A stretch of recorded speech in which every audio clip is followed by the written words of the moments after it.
ও নবী, চিন্তা করবেন না, কষ্টের পরেই আছে সুখ, দুঃখের পরেই আছে আনন্দ। ঠিক কিনা? কষ্টের পরেই সুখ, সুখ এটা দুঃখের পরেই থাকে। আল্লাহ সেটআপটা এভাবেই করেছেন। দুঃখ, কষ্ট, বিপদ আর পরীক্ষায় মুমিন ভয় পায় না, কারণ মুমিনের হারাবার কিছু নাই। ঠিক কিনা? আমাদের জীবনে যদি বিপদ নেমে আসে, আমরা কি চিন্তিত হই? কথা বলেন। আমরা তখন সবর করি। কি করি? আর সবরের সওয়াব আছে না নাই? কারণ মুমিন জানে, রাত যত গভীর হয়, অন্ধকার তমানিসা ভেদ করে সুবহে সাদিক হয়। মুমিন জানে, গর্ভবতী নারীর পেটের যন্ত্রণা যত বাড়তে থাকে, নতুন মেহমান আগমনের সময় ঘনাতে থাকে। ঠিক কিনা? মুমিন জানে, মুমিনের উপর বিপদ কষ্ট যত বাড়তে থাকে, সুখের সময় ঘনাতে থাকে, কাছে আসতে থাকে। চিল্লায় বলেন ঠিক কিনা? এজন্য আল্লাহ বললেন, ফাইন্না মাআল উসরি ইউসরান, ইন্না মাআল উসরি ইউসরা। ও নবী, চিন্তা করবেন না, পেরেশান হবেন না।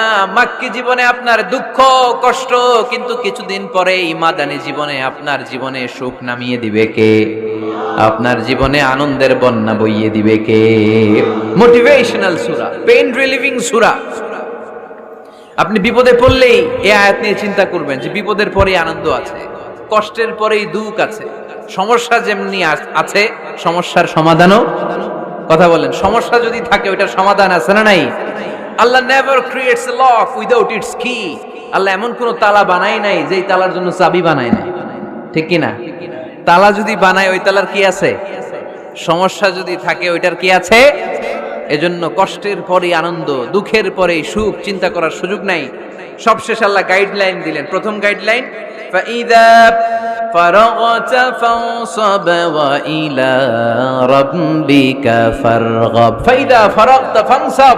হে নবী, যখন আপনি দাওয়াতি কাজ করে করে, রাষ্ট্রীয় কাজ করে করে একটু ফুরসাত পাবেন, অবসর পাবেন, ফানসাব ফিল ইবাদা, আপনি একটু ইবাদতে মশগুল হয়ে যান, আপনি একটু দোয়ায় মশগুল হয়ে যান।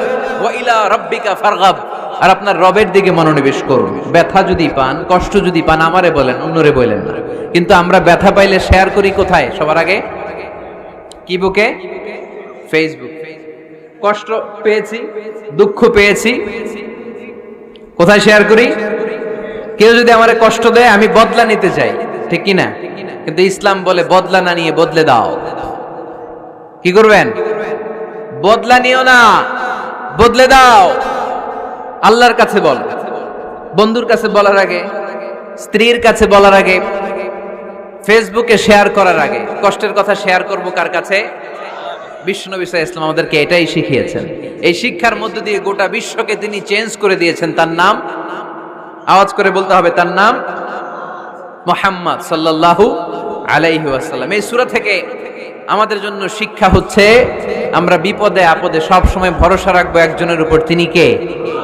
আর মনে রাখতে হবে, the grief isn't permanent, the struggle isn't permanent. এই পৃথিবীর কোনো দুঃখ কষ্ট আর সমস্যা এটা পার্মানেন্ট নয়। সমস্যার পরে সমাধান আছে, দুঃখের পরে আনন্দ আছে। এই বিপদ পরীক্ষাগুলো আল্লাহ তাআলা আমাদেরকে দেন আমাদের কোমরকে সোজা করার জন্য, আমাদের পায়ের নিচের মাটিকে শক্ত করার জন্য। প্রতিকূল পরিবেশে কি করে টিকে থাকতে হয় সেটার ট্রেনিং হিসেবে এই পরীক্ষাগুলো আমাদের জীবনে দেয় কে? আর ফাইদা ফারাগতা ফানসাব, ফাইদা ফারাগতা ফানসাব। ও নবী, যখনই আপনি অবসর পাবেন, অবসর সময়টা আমরা কাজে লাগাবো। রাজি আছেন তো?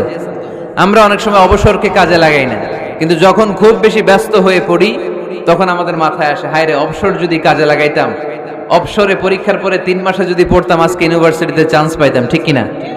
এজন্য যুবক ছেলেরা, অবসর নষ্ট করা যাবে না, এগুলোর কাজে লাগাতে হবে। আর বিপদে আপদে সবসময় ভরসা রাখতে হবে একজনের উপর। তিনি কে?